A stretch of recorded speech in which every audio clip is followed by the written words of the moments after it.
ओम पूर्णमदः पूर्णमिदं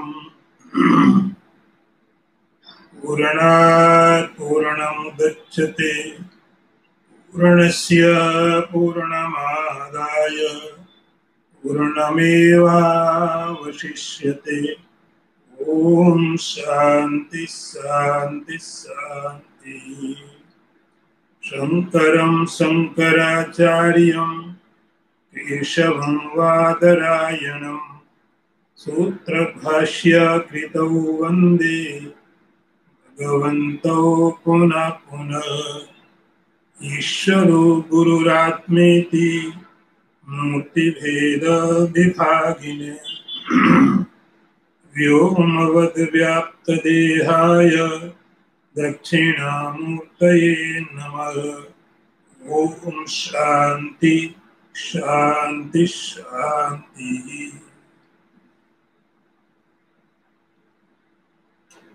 बुद्धिर बुद्धीन्द्रियै सार्धं सवृत्ति कर्तृलक्षण विज्ञानमय कोशा स्यात् पुंसा संसार कारणम। अर्थ देखिए,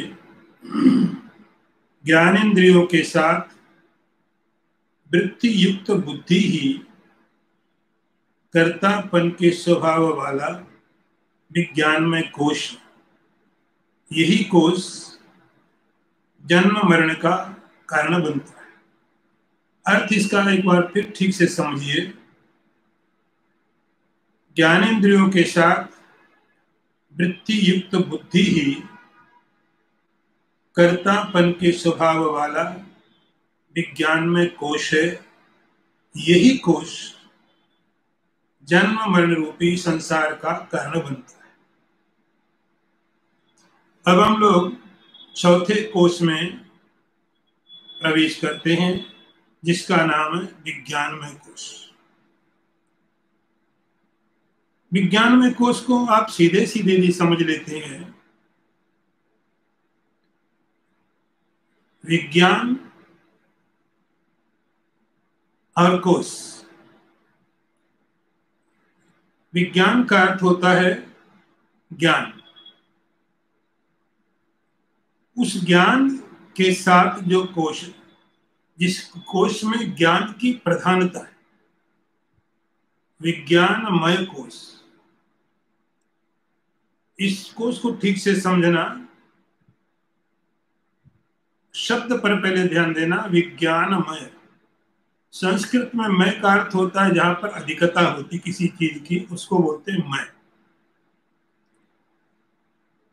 जैसे किसी चीज को आपने बनाया और उसमें मात्रा से ज्यादा यदि आपने चाय बनाई और चाय में जितनी चीनी पड़नी चाहिए उससे ज्यादा डबल डाल दिया, 3 गुना डाल दिया, जो क्वांटिटी उसकी उससे ज्यादा डाल दिया, तो चाय पीने वाले को लगता है चाय नहीं तो चीनी है।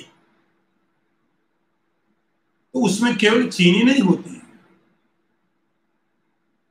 उसमें और चीजें भी मिली हुई है।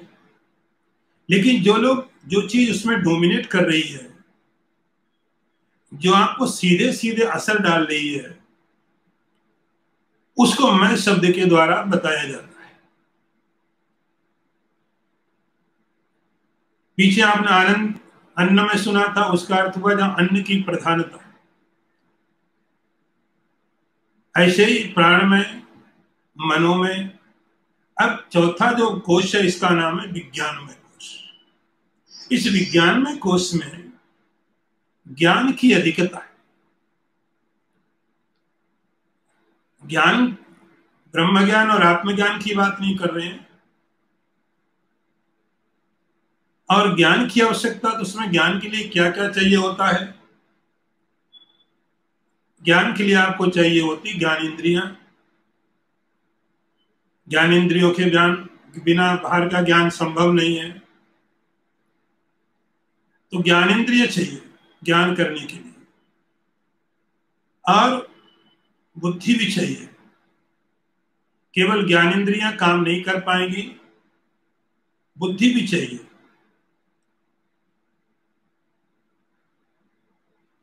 तो ज्ञानेंद्रिय और बुद्धि, बुद्धि बुद्धि इंद्रिय साधम। अभी तक आपने इतने का समझ लिया, इसको आप ठीक से समझना। बुद्धि बुद्धि इंद्रिय साधम, इसका अर्थ हुआ बुद्धि, बुद्धि मतलब इंटेलेक्ट, और बुद्धि इंद्रिया सेंस ऑर्गन्स। इतने का अर्थ आपको समझ लिया। बुद्धि बुद्धि इंद्रिय साधम, कि जहां पर बुद्धि इंटेलेक्ट और साथ में बुद्धि की इंद्रिया ज्ञान इंद्रिया, इन दोनों को मिला। आपको इसलिए इसको ठीक से समझना पड़ेगा। ये थोड़ा कोर्स थोड़ा कॉम्प्लिकेट है। कि अभी तक जो कोर्स थे बहुत स्पष्ट हो जाते थे आपको। अन्न में बोला आप समझ गए, प्राण में बोला समझ गए, मनो में समझ गए। अब यहां पर क्या हुआ है कि बुद्धि बुद्धि इंद्रिय, जब आपने तीसरा कोर्स पढ़ा था उसमें था मन और ज्ञान इंद्रिय, बात खत्म हो गई थी। यहां पर क्या, बुद्धि बुद्धि इंद्रिय, बुद्धि इंटेलेक्ट प्लस जो सेंस ऑर्गन्स है वो, उसके आगे लिखा सवृत्ति कर्तृलक्षण। ये जो बुद्धि है, बुद्धि के अंदर में वृत्ति होनी चाहिए, वृत्ति थॉट होनी चाहिए, कर्तृत्वपना, मैं करने वाला हूं, मैं करने वाला हूं, इस प्रकार का विचार होना चाहिए। उसका नाम है विज्ञानमय कोश। विज्ञानमय कोशास्यात्, यही विज्ञानमय कोश समस्त पुरुषों के लिए, समस्त जीवों के लिए संसार का कारण होता है। इसी से संसार चलता है। अब इसको और थोड़ा आगे वाले मंत्र में क्लियर करके समझेंगे। अनुव्रजचित प्रतिबिंब शक्ति विज्ञान संज्ञा प्रकृति विकारः ज्ञान क्रियावान अहम इत्यजस्रम देहेन्द्रियादिषु अभिमन्यते वृषभ। अर्थ समझिए आप पहले इसका। चित्त और इंद्रियों का अनुगमन करने वाली चेतन की प्रतिबिंब शक्ति ही विज्ञान नामक प्रकृति का विकार है। वह मैं ज्ञान और क्रियावान हूं, ऐसा देह इंद्रिय आदि के निरंतर अभिमान किया करता है। अर्थ फिर समझिए। चित्त और इंद्रियों का अनुगमन करने वाली चेतन की प्रतिबिंब ही विज्ञान नामक प्रकृति का विकार है। वह मैं ज्ञान और क्रियावान हूं, ऐसा देह इंद्रिय आदि में निरंतर अभिमान किया करता है। तो इस विज्ञान में कोश को समझने के लिए थोड़ा आपको, यदि आपको सीधे सीधे मैं कहूं तो आप ऐसे समझिए, ये विज्ञान में कोश क्या है? जीवात्मा। जीवात्मा जिसके लेके आपने बहुत सारे सवाल पूछे हैं, जिसको लेके बहुत तरह के सवाल पूछे गए, तो ये जीवात्मा ही विज्ञान में है। ये है क्या जीवात्मा? आपने पहले कई बार को सुना हुआ है कि जैसे कहीं पर सूरज निकला हुआ है, सूर्य की लाइट, सूर्य का प्रकाश सब जगह फैला हुआ है। वो सामान्य प्रकाश, सूर्य का प्रकाश सब जगह सामान्य रूप से फैला हुआ है। लेकिन किसी किसी चीज में ऐसी क्वालिटी होती है कि उस सूरज के प्रकाश को प्रतिबिंबित कर देती है। जैसे पानी है, कोई और लिक्विड है, शीशा है। तो इस प्रकार से जो सूरज का एक सामान्य प्रकाश होता है, एक सूरज का सामान्य प्रकाश हुआ जो सब जगह, और एक सूर्य का विशेष प्रकाश हो गया कि जहां पर सूरज का प्रकाश पड़ा वहां वो रिफ्लेक्ट हुआ, और वो रिफ्लेक्ट होकर के प्रतिबिंब का रूप ले लेता है, सूरज की तरह दिखने लगता है। उसके अंदर भी प्रकाशित करने की शक्ति आ जाती है। तो इसको बोलेंगे प्रतिबिंब शक्ति। प्रतिबिंब शक्ति, जैसे कहीं कमरे में अंधेरा है और बाहर शीशे में सूरज की प्रतिबिंब पड़ा और उस कमरे का जो उसका डायरेक्शन कमरे की तरफ है, अंधेरे की तरफ है, तो वो जाकर के रिफ्लेक्शन उस अंधेरे को भी प्रकाशित कर देता है। वो उसको बोलेंगे चित्त प्रतिबिंब शक्ति। चित्त प्रतिबिंब, चित्त जो कॉन्शियसनेस है, जो चैतन्य है, वो चैतन्य सामान्य रूप से सभी जगह व्यापक है, सब जगह। लेकिन हमारे इंटेलेक्ट में, हमारी बुद्धि के अंदर में ऐसी क्षमता है कि बुद्धि उस चैतन्य को प्रतिबिंबित कर देती है, हमारी बुद्धि उसको रिफ्लेक्ट कर देती है। तो उस चैतन्य का प्रतिबिंब हमारी बुद्धि के अंदर में भी पड़ जाता है। तो वैसे ये जो विज्ञान में कोश है वह जड़ है, क्योंकि ज्ञानेंद्रिया भी जड़ है, बुद्धि भी जड़ है, वृत्ति भी जड़ है। लेकिन चैतन्य का प्रतिबिंब पड़ने के कारण उसके अंदर में चैतन्य भाव जैसी प्रतीति होने लगती है। तो अनुप्रजत चित्त प्रतिबिंब शक्ति।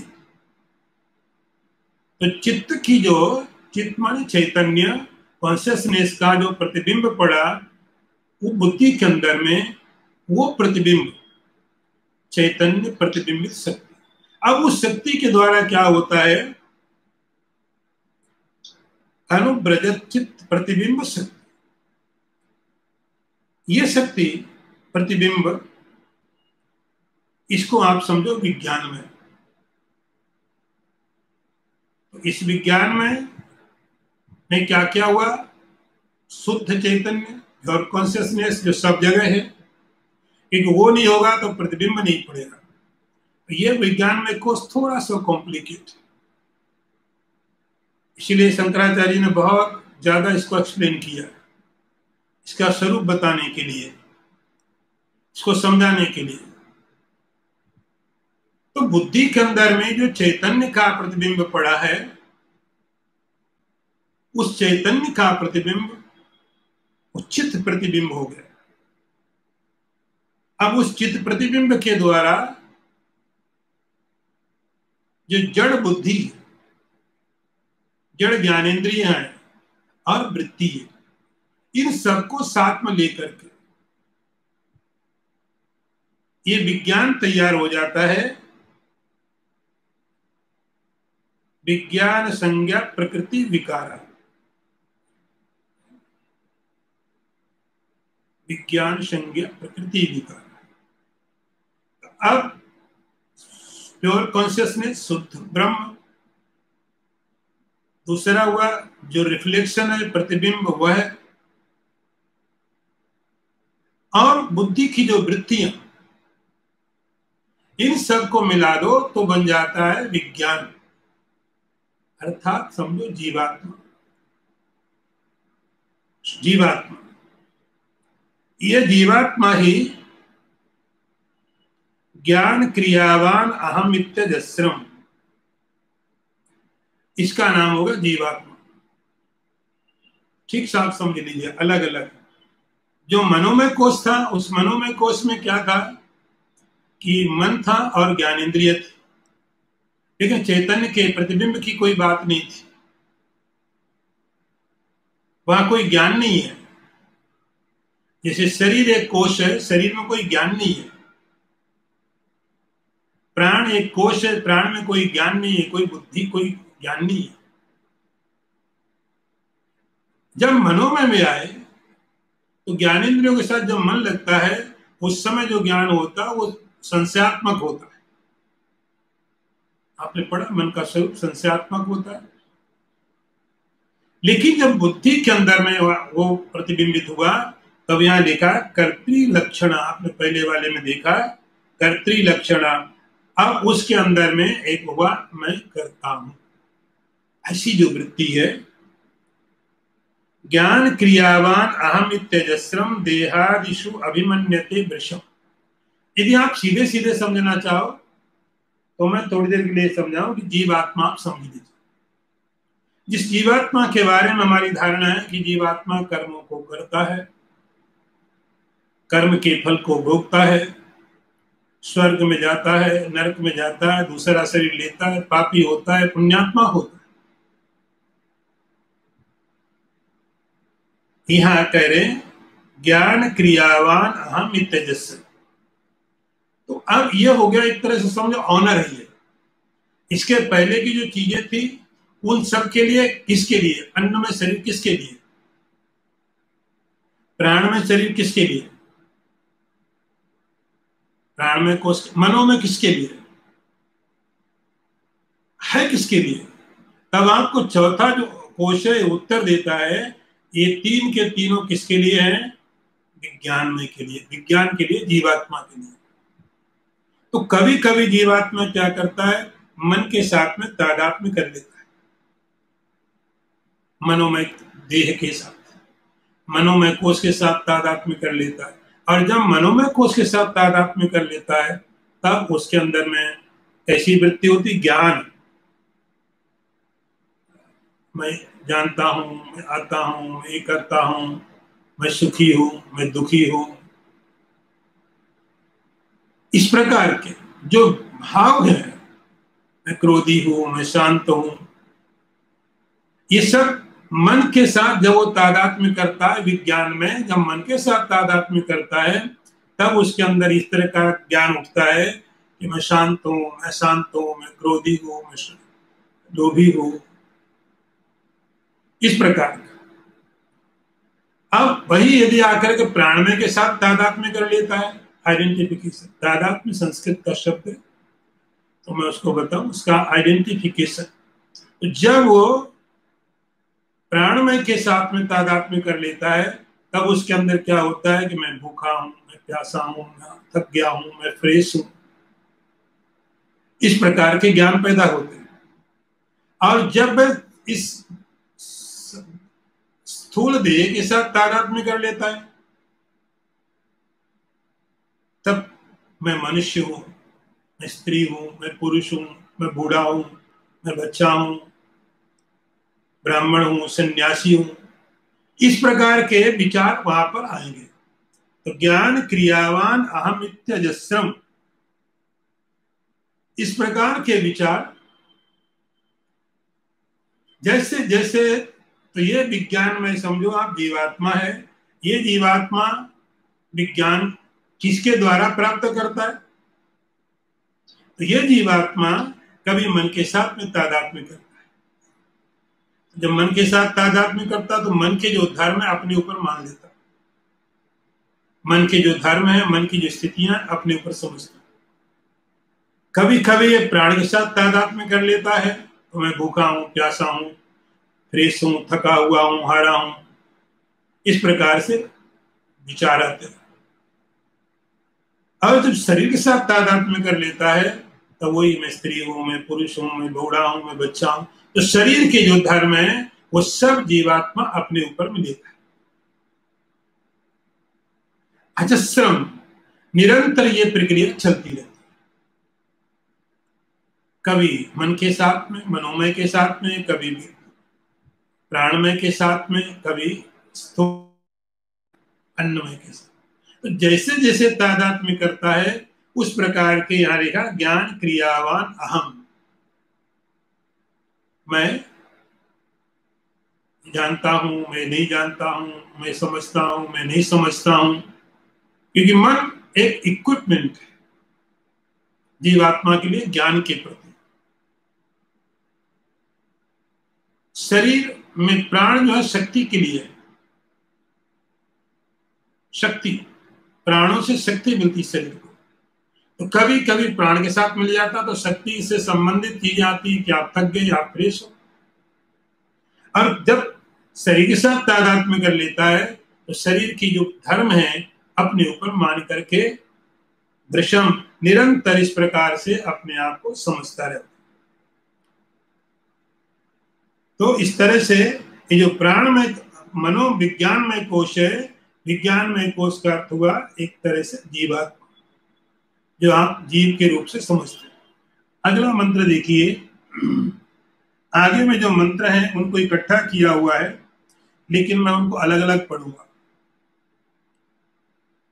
अनादि कालो अयम अहम स्वभाव जीव समस्त व्यवहार बोधा करोति कर्माण्यपि पूर्व वासना पुण्यानि अपुण्यानि च तत्फलानि।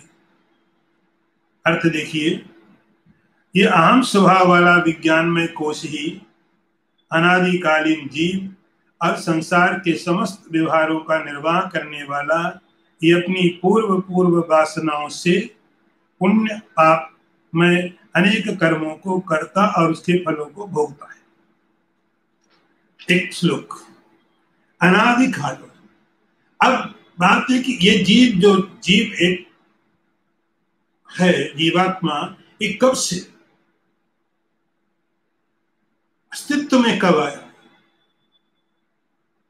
इसकी उत्पत्ति कैसे हुई? तब शंकराचार्य जी बोलते हैं अनादिकालो अयम अहम स्वभाव। मैं ये जो अहम स्वभाव वाला है, आई एम, आईनेस, अनादि है। अनादि का अर्थ ऐसा है कि अब आप की पूछे कि शीशे के अंदर में प्रतिबिंब कब से पड़ता है, कब शुरू हुआ कि शीशे के अंदर में प्रतिबिंब पड़ना कब से शुरू हुआ? स्वभाव। अनादि कालो अयम अहम स्वभाव। स्वभाव का अर्थ उसकी सत्ता के साथ हुआ, अलग से नहीं आया, अलग से लाके नहीं डाला गया। बर्फ कब से ठंडी होती है, कि कब से बर्फ ठंडी होती है? बर्फ का स्वभाव है। तो जो जीव रूप का एक अस्तित्व है, जीव है, वह कब से? अनादिकालो अयम अहम स्वभाव, अनादिकाल से, अनादिकाल से, जिसके बिगिनिंग नहीं है। स्वभाव क्या? अहम, मैं। ये हमेशा ही जीव की प्रतीति कैसे होती? मैं, आईनेस करके, मैं जा रहा हूं, मैं खा रहा हूं, मैं सब जगह। इसका स्वभाव है अहम स्वभाव। हमेशा ही अहम के साथ, अहम के रूप से इसकी अभिव्यक्ति होती है जीव की। और कैसे प्रकटीकरण करोगे उसका? मैं अहम के रूप से उसकी अभिव्यक्ति होती है। कैसा? अनादिकाल, अनादिकाल से इसका बिगिनिंग लेस, कोई बिगिनिंग नहीं है कि कब जीव शुरू हुआ, कब जीव आया अस्तित्व में, ऐसा कुछ नहीं है। अनादि कालो अयम स्वभाव जीवा। आपको ध्यान, शंकराचार्य ने स्पष्ट कर दिया अभी आकर के, ये विज्ञान में कोश क्या? जीवा, जिसको आप जीवात्मा कहते हैं। बहुत कंफ्यूजन, वेदांत पढ़ते समय बड़ी मुश्किल यहीं पर हो रही। कई लोगों के सवाल भी से जुड़े हुए, तो मैंने बहुत ज्यादा उत्तर नहीं दिए उनमें। कि हम कहते कुछ ना पाप होता है, ना पुण्य होता है, ना कोई बंधन होता है, ना मोक्ष होता है। तो लोग सोचते जीवात्मा का क्या, जीवात्मा का क्या? शंकराचार्य कहते अब देखो जीवात्मा के बारे में, अहम स्वभाव वाला मैं इस प्रकार के अहम स्वभाव वाला ये जो जीवात्मा है, अनादिकाल से चला रहा है, अनादिकाल से।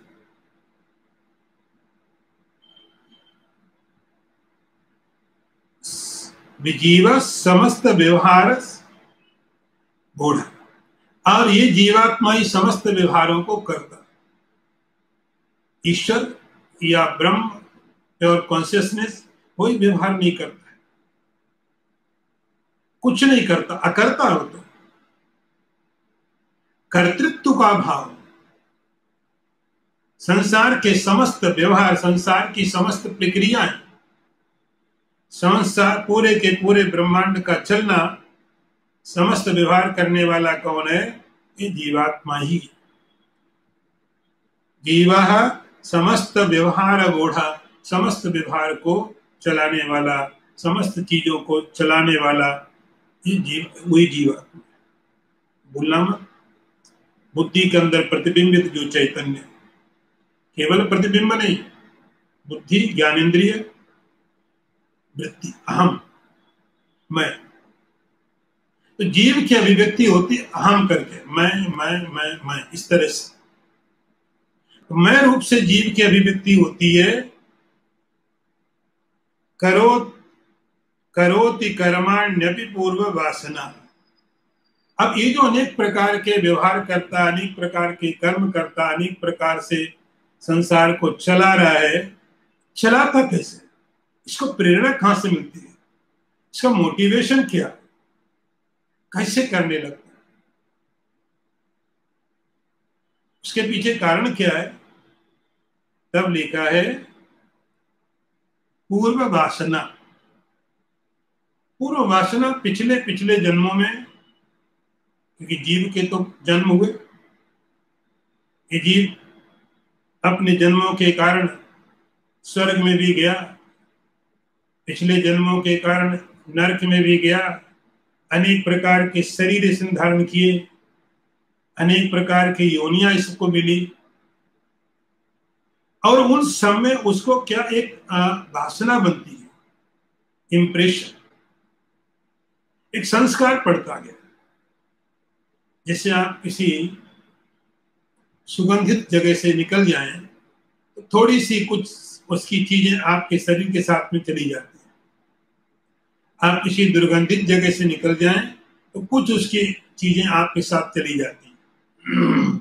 ऐसे ही ये जीवात्मा जब अपनी इस अनंत यात्रा पे चल रहा है, बहुत प्रकार के इसने भोग भोगे हैं। स्वर्ग में गया, नरक में गया, मनुष्य बना, पशु बना, पक्षी बना, पेड़ पौधे भी बना होगा, 84 लाख योनियां इसने देखी। और उन योनियों में रहते रहते इसको संस्कार मिले, इसको इंप्रेशन मिले। वो शरीर तो छूट गया, लेकिन उस शरीर के बाद साथ में कुछ इंप्रेशन, कुछ वासनाएं उसके साथ में आ गई। इसलिए गीता में भगवान ने कहा कि यह जीवात्मा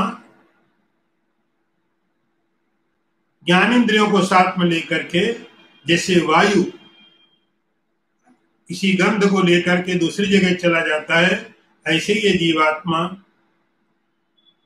एक शरीर छोड़ता है तो वहां से मन ज्ञानेंद्रियों को लेकर के दूसरी जगह चला जाता है। माना षष्ठान इंद्रियाणी, इनको लेकर के दूसरी जगह यात्रा पे चला जाता है। तो अनादिकाल से अनंत अनंत तरह की यात्राएं की हैं। उन यात्राओं से बहुत सारे संस्कार मिले हैं जो सब के सब अंदर स्टोर हैं। उसका नाम हमने रखा चित्त।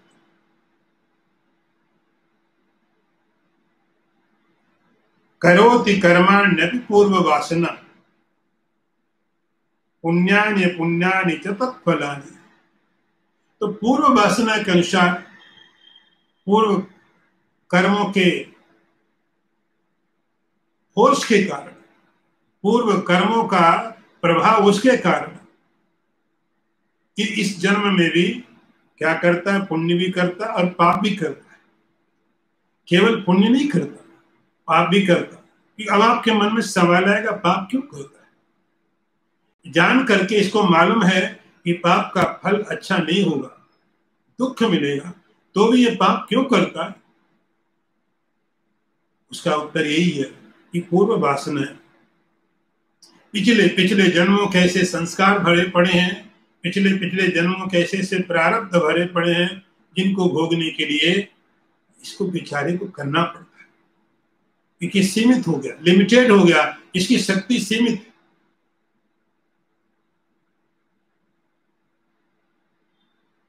पुण्यानि पुण्यानि च तत्, पुण्य और पाप दोनों करता है, और दोनों करने के बाद उसका कर्ता भाव पैदा हुआ, उसका फल भी भोगेगा। तत्फलानि, तो जब उसने कर्म किए, अच्छे कर्म किए, अच्छे फल उसके मिलेंगे, तैयार भोगने के लिए। लेकिन अपुण्य जो कर्म किए, जो गलत किए हैं, उन कर्मों का फल जब मिलता है तब ये रोना शुरू कर देते, हे भगवान आप सारे दुख हमको ही क्यों देते हो? भगवान से शिकायत, क्यों मुझे ही सारे दुख मिलते हैं?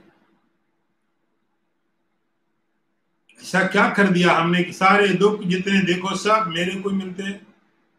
यहाँ देखिए, तत्फलानि, ये जो फल मिल रहे हैं इस फल के पीछे आप कारण है। ये बीज आपने बोया, वो आपको फल दे रहे हैं। तो ये जीवात्मा पुण्यानि पुण्यानि च तत्फलानि, पुण्य और पाप, इस प्रकार से इन फलों को भोगता है। अगला मंत्र देखिए, भुंक्ते विचित्र स्वपियोनिषु ब्रजन नायाति निर्यात्यधा ऊर्ध्वमेषः अस्यैव विज्ञानमयस्य जागृत स्वप्नाद्यवस्था सुख दुख भोग। अर्थ देखिए इसका, अनेक प्रकार के विचित्र योनियों में भ्रमण करता हुआ यह कभी नीचे जाता है, कभी ऊपर जाता है। जागृत स्वप्न आदि अवस्थाएं, सुख दुख आदि भोग, देहादि से संबंधित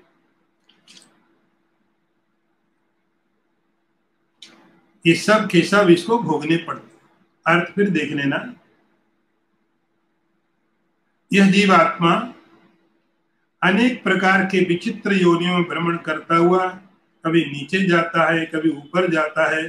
जागृत स्वप्न आदि अवस्थाएं, सुख दुख आदि भोग सब इसको प्राप्त होते हैं। अब ये जो जीवात्मा है, ये जो विज्ञानमय कोश, ये तीनों के लिए, शरीर किसके लिए? विज्ञानमय कोश के लिए। मन किसके लिए? विज्ञानमय कोश के लिए। प्राण किसके लिए? विज्ञानमय कोश के लिए। अब ये क्या होता उसके बाद में, भुंक्ते विचित्र स्वपियोनिषु ब्रज। जैसे जैसे पीछे हमने सुना कि जैसे जैसे कर्म करता है, पाप में पुण्य कर्म करता है, पुण्य में कर्म करता है, अब उस कर्मों का फल भोगना है। लेकिन आपने एक बार कर्म कर दिया, कर्तृत्व भाव आ गया, ये कर्म मैंने किया। आपके अंदर एक बार ये बात आ गई, कर्म का कर्ता मैं हूं, तो कर्म का कर्तृत्व भाव, अब फल तो भोगना पड़ेगा। अब कर्म इतने विचित्र होते हैं, इतने विचित्र प्रकार के कर्म किए हैं। अब आप सोचो, सब कर्मों का फल देना ईश्वर को भी एक बहुत बड़ा सिरदर्द। ऐसे ऐसे अजीब अजीब कर्म कर देते हैं हम कि उन कर्मों का फल ईश्वर भी दे तो बेचारा क्या क्या करे। अजीब अजीब हरकत करते, अजीब अजीब कर्म करते। उन कर्मों का फल देने के लिए ईश्वर को क्या करना पड़ा? विचित्र अजीब अजीब प्रकार के शरीरों का निर्माण करना पड़ा। क्या जरूरत थी इतना दुख निर्माण करने की? 2-4 शरीर बना देते, एक में सुख दे देते, एक में दुख दे देते। स्वर्ग बनाया ही था सुख देने के लिए, नरक बनाया था दुख देने के लिए। फिर ये हजारों हजारों 84 लाख योनियां क्यों? इसके लिए हजारों प्रकार की 84 लाख योनियां किसके लिए? ये इस प्रकार के विचित्र विचित्र जो है योनियां, शरीर ईश्वर ने क्यों बनाए? क्योंकि हमारे कर्म बहुत विचित्र है, बहुत अजीब। अनेक प्रकार के हमारे जो कर्म हैं बहुत विचित्र हैं। वो एक शरीर में नहीं हो सकते, स्वर्ग में भी नहीं दिया जा सकता उनका फल, नरक में भी नहीं दिया जा सकता उनका फल। ईश्वर को नए नए शरीरों का निर्माण करना पड़ा। अजीब अजीब तरह के कर्म होते हैं और उन समस्त कर्मों को भोगने के लिए ईश्वर को अनेक अनेक प्रकार की योनियों का निर्माण करना पड़ा। ये कर्म का फल तो देना है। अब किसी व्यक्ति के मन में क्रोध हमेशा रहता है, उसका स्वभाव हो गया क्रोध का, उसका स्वभाव हो गया हिंसा का, किसी का स्वभाव हो गया राग का, किसी का स्वभाव हो गया द्वेष का। ये जो मनुष्य का देह है, ये मनुष्य का देह इन सबके लिए नहीं है। आप इसमें बढ़िया क्रोध नहीं कर सकते, आप बहुत बढ़िया इसमें आसक्ति नहीं कर सकते, तो है अंदर में। ईश्वर कहता है कि आपको यदि और क्रोध बढ़िया करना है, हम तुम्हें ऐसे शरीर दे देते हैं जिनमें जाओ और बढ़िया से क्रोध करो। वो क्रोध को सपोर्ट करते हैं, उनका नेचर क्रोध का है, उनका मतलब क्रोध से जुड़ा हुआ है। ऐसे शरीरों का निर्माण ईश्वर ने कर दिया कि तुम्हें लोभ बहुत है, ऐसे निर्माण कर दिए शरीर, जाओ वो शरीर आपके लोभ को सपोर्ट करेगा, सपोर्ट करेगा और करो। हिंसा का है, ऐसे शरीर ईश्वर निर्माण करके दे देगा कि जाओ तुम इसमें बहुत हिंसा करो, वो शरीर हिंसा को सपोर्ट करेगा। भुंक्ते विचित्रा शपियोनिषु ब्रजन। ये जो अनंत यात्रा जीवात्मा कर रहा है, अनंत यात्रा जो जीवात्मा कर रहा है, ये इस यात्रा के लिए उसको अनेक प्रकार के शरीरों की जरूरत पड़ेगी। एक बात ध्यान ये रहे कि कोई ऐसा शरीर, कोई वैसा भोग नहीं मिल रहा है जो आपने चाहा नहीं। आपने चाहा,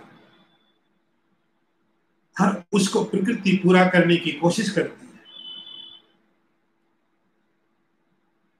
ईश्वर उसको पूरा करने का प्रबंध करता है। चाहा आपने, आप भूल गए। दुख मिला तो आप भूल गए, आपको लगता नहीं ये तो मैंने कभी चाहा ही नहीं होगा। लेकिन प्रकृति नहीं भूलती, क्योंकि जो बीज डाला जाता वही अंकुरित होता है। हम भूल जाते हैं। हमारी चाह कहीं क्रोध के कारण, कहीं लोभ के कारण, इसी के कारण ऐसी चाह पैदा होती है। उस चाह को पूरा करने के लिए ईश्वर को अनेक प्रकार के योनियों का, शरीरों का निर्माण करना पड़ा है। भुंक्ते विचित्रा शु अपि योनिषु ब्रज। इस यात्रा में अनंत समय से जो यात्राएं चल रही हैं, उन अनंत समय की यात्राओं में अनेक प्रकार के शरीरों का धारण किया, उसमें सुखी हुए, उसमें दुखी हुए, उस शरीर के अनुसार जो वहां पर गुण थे उस गुण को जिया। मधुमक्खी का शरीर मिल गया, लोभ उसका स्वभाव है, जिया उसके जीवन। शेर का शरीर मिल गया, हिंसा उसका स्वभाव है, जिया। तो जैसे जैसे आवश्यकता पड़ी, जैसी जैसी इच्छाएं पैदा हुई, उस इच्छा के अनुसार शरीरों की प्राप्ति होती रही। आया योनिषु ब्रजन, अनेक प्रकार के शरीरों का बहुत वैरायटी ईश्वर ने बनाई, बहुत वैरायटी बनाई, बहुत सारी।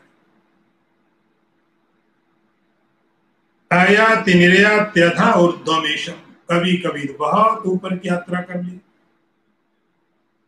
आप देवता भी बने होंगे कभी। स्वर्ग में जो देवता है वो हमेशा देवता नहीं रहते हैं। आप भी कभी देवता बने होंगे। देव योनि भी एक योनि, स्वर्ग में भी निवास किया होगा, स्वर्ग के मालिक भी बने होंगे।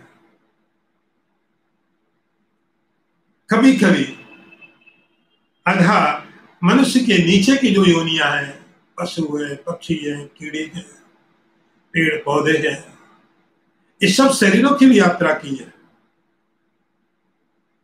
क्योंकि ये सब यूनिवर्स तो एक चक्कर है। अपने अपने कर्म के अनुसार आयाति निर्यात्यथा ऊर्ध्वम, कभी कभी ऊपर में चले गए, देव योनि में चले गए, स्वर्ग में बैठ के राज्य किया। कभी कभी नीचे के शरीरों में जाकर के दुखों को भोग।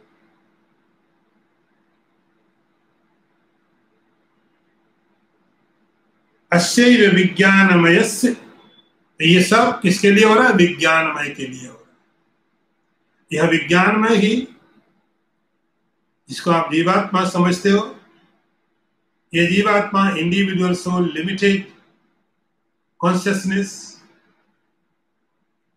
इसको लिमिट में रहना है। एक लिमिट खत्म हुई, दूसरी लिमिट मिल जाती है।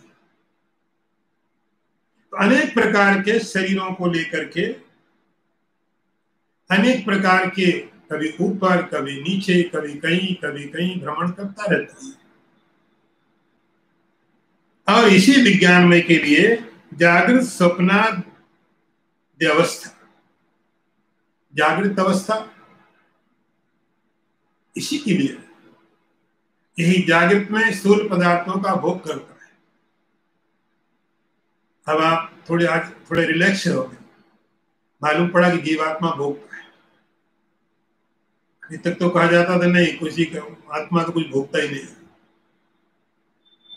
जागृत अवस्था में स्थूल पदार्थों को, ज्ञान इंद्रियों को लेकर के, साथ में मन को साथ में लेकर के, तो मन इक्विपमेंट, ज्ञान इंद्रिय इक्विपमेंट, इनको साथ में लेकर के भोक्ता बनता है, आनंद लेता है। ये बहुत बढ़िया स्वाद लिया, अच्छा कलर देखा, टेस्ट देखा, स्मेल ली, कौन ले रहा है?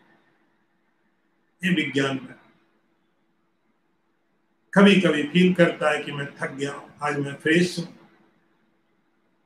मैं मोटा हूं, मैं दुबला हूं, मैं पतला हूं, अलग अलग जागृत विज्ञानमय से जागृत स्वप्नाद्य अवस्था। फिर यही स्वप्न की दशा में जाकर के, स्वप्न की अवस्था में जाकर के सूक्ष्म पदार्थों का आनंद लेता है, सूक्ष्म पदार्थों का अनुभव करता है। जागृत अवस्था भी इसी के लिए है। जागृत अवस्था से जो सुख और दुख प्राप्त होते हैं वो इसी को मिलते हैं। स्वप्न अवस्था में जो सुख दुख प्राप्त होते हैं वो भी इसी को मिलते हैं। ये एक्सपीरियंस है, एक्सपीरियंस। अब यहां पर आप ये बात ही समझ लेना कि जब आनंद में कोश आएगा, उसमें क्या हुआ कि जैसे आपने शीशा किसी के सामने रखा, उसमें रिफ्लेक्शन पड़ा, प्रतिबिंब पड़ा।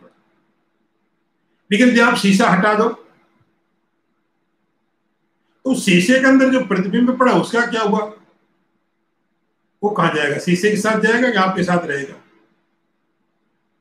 जब आप शीशे के सामने खड़े हैं, अब शीशे में आपका प्रतिबिंब पड़ा, रिफ्लेक्ट हुआ। लेकिन जब शीशा हटा दिया वहां से, तो वो जो शीशे के अंदर प्रतिबिंब है वो किसके साथ रहेगा? आपके साथ कि शीशे के साथ? कहां जाएगा? खत्म। शीशा है, प्रतिबिंब पड़ेगा, शीशा नहीं है, प्रतिबिंब नहीं बनेगा। आनंद में कोश की स्थिति ऐसी होगी कि वहां पर जाते समय जो बुद्धि है अपने कारण में चली जाती है, कारण में चली जाती है।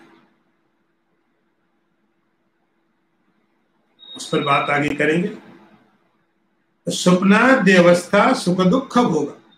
तो स्वप्नादि, स्वप्न है, जागृत है, ये जो अवस्थाएं हैं, इन अवस्थाओं में सुख दुख का भोग कौन करता है? ये विज्ञान में ही करता है। अगला मंत्र भी देखिए।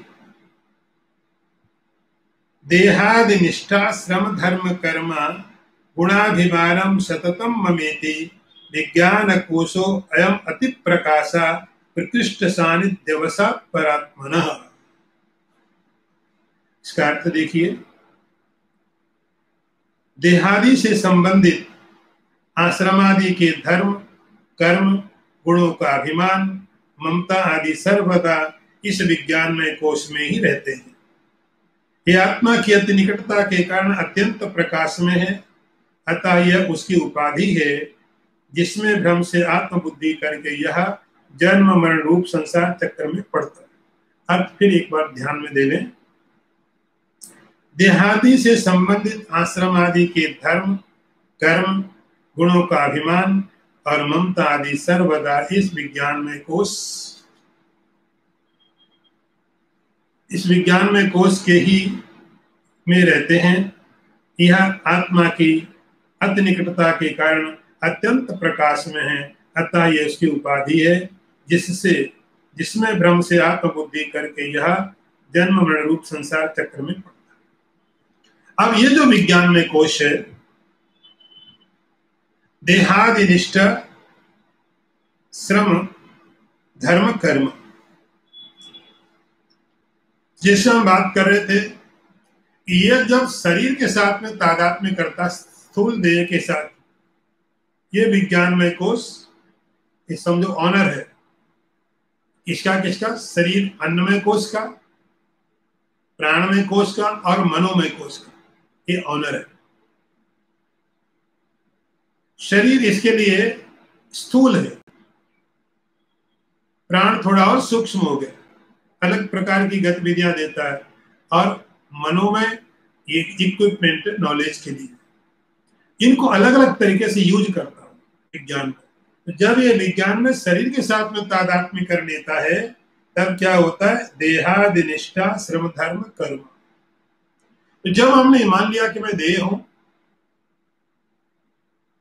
आपने ये अग्री कर लिया कि आप देह, जैसे आपने देह अपने को मान लिया, तो देह के साथ में चीजें जुड़ी हुई है। ये वर्ण है आपका, यदि आप शरीर हो, ये आपका वर्ण है। आपको अपने वर्ण के धर्मों का पालन करना चाहिए।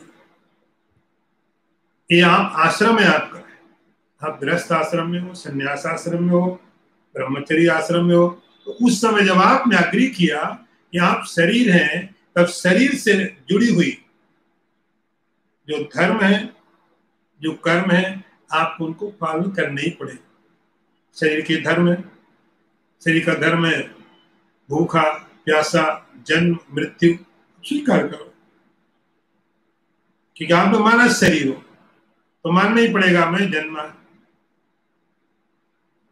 मेरा बर्थडे, आपने शरीर मान लिया। आप जन्मे, कैसे जन्मे, जब आपने शरीर के साथ में तादात्म्य कर लिया, तब आपके साथ 25 साल 50 साल आपके पीछे से चले आ रहे हैं आपके साथ। तो वो जो आपका अतीत है, वो आपके शरीर के कारण है। आप 50 साल के हैं, क्यों 50 साल के? क्योंकि शरीर आपका 50 साल का है। 50 साल पहले इसका जन्म हुआ, तो इसीलिए आप 50 साल के अपने को मानते हो। मैं 50 साल का हूं क्योंकि आज से 50 साल पहले पैदा हुआ। इतने साल के बाद निश्चित है शरीर खत्म हो जाएगा, तो मैं भी मर जाऊंगा। जो कल्पना है अभी तक, तो आपका जो पास्ट, आपका जो अतीत है, वो शरीर के साथ में जुड़ा हुआ है। आपका जो भविष्य है, वो मन के साथ जुड़ा हुआ है। मन के साथ, मन सोचता है इतने पता नहीं कब मरूं, 80 से मर सकता हूं, 90 साल भी जी सकता हूं, 100 साल भी जी सकता हूं, और भगवान करे मैं कभी मरूं नहीं। तो वो जो आपका भविष्य है, वो आपके मन की कल्पना है। तो भविष्य मन पर टिका रहता है, आपका अतीत शरीर पर टिका हुआ है, लेकिन तुम कहाँ हो? वर्तमान में। वर्तमान में मैं हमेशा वर्तमान में होता, मेरा अस्तित्व हमेशा वर्तमान है। मैं न पास्ट में न फ्यूचर, मेरी सत्ता वर्तमान में। तो कभी भी आपका कोई पास्ट है, वो इसलिए कि शरीर के साथ तादात्म्य किया है। कभी आपका कोई भविष्य है, तो आपने मन के साथ तादात्म्य किया हुआ है।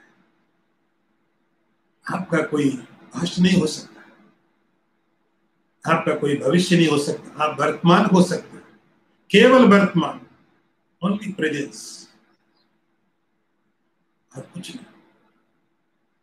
लेकिन जब इसने शरीर के साथ तादात्म्य कर लिया, देहादिनिष्ठा श्रम धर्म कर्म, तो शरीर के जो धर्म है, आपके वर्ण के जो धर्म है, आपके आश्रम के जो धर्म है, उनका पालन करना चाहिए। धर्म शास्त्र का पालन करना चाहिए।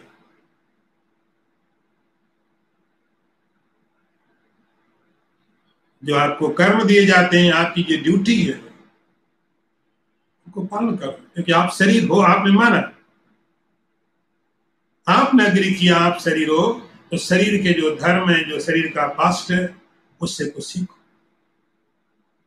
जो आने वाली चीजें हैं उनके लिए कुछ तैयारी करो, क्योंकि तुम शरीर हो। तो देहादि निष्ठा इसी प्रकार जब ये प्राण के साथ में तादात्म्य कर लेता है तो प्राण के धर्म मानने लगता अपने ऊपर। प्राण मैं थक गया तो आराम करो, मैं फ्रेश हूं तो काम करो।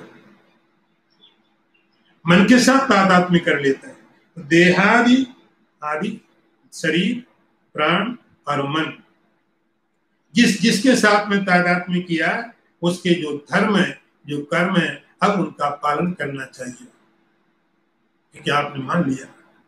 तो यह विज्ञान में ही गुणाभिमानम सततम ममेति, और यही फिर हमेशा ही गुणों का अभिमान करता है।